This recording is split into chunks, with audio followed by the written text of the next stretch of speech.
August, when Evermore was announced to have been sold to new owners, I was surprised to hear it phrased that way, because even Evermore didn't own the lands that it sat on in the years leading up to its closure.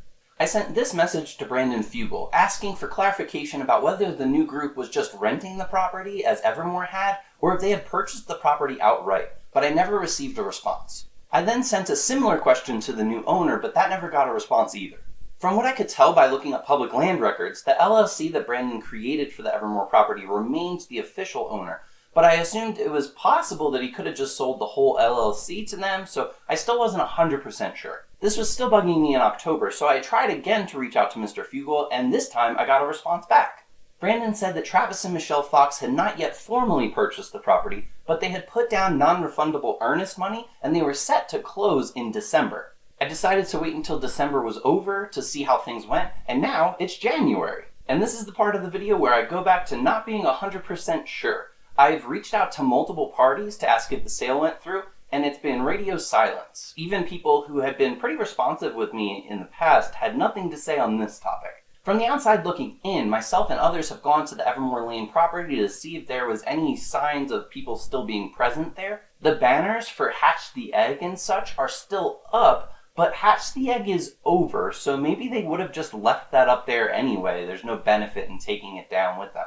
In terms of cars occupying the parking lot, when I went there months ago to film kind of like a walkthrough video, there was a parking lot full of people who were there working on the project. On recent visits from myself and others, we haven't spotted any cars in the parking lot.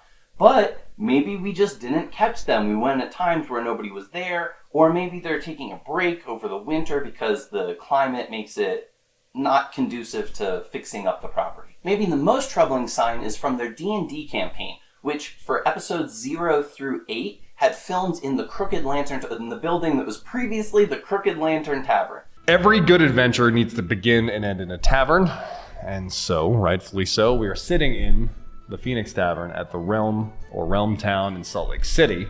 But now they are filming at some place that's not even on property at all.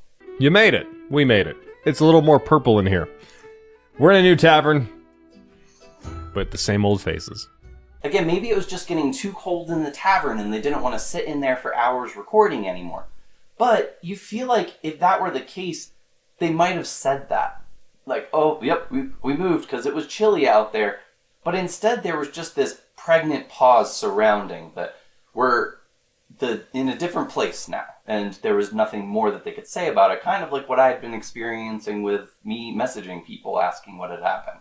Also, while the project was more active, Travis would frequently post on his own social media about park-related things, stories that were filmed on the property, or at least referring to what was going on there. More recently, it seems like he's just been up to a ton of other stuff. Here's a reel of him hanging out at Mar-a-Lago. Maybe the Fugal and Fox camps are just working to reach some kind of a deal, and they'll be right back on property, if they're even not on property currently. But if the team has moved on from the Evermore property, it feels like a bit of a gut punch because it seemed like the most likely way for those buildings to remain in use as they are, rather than just being torn down.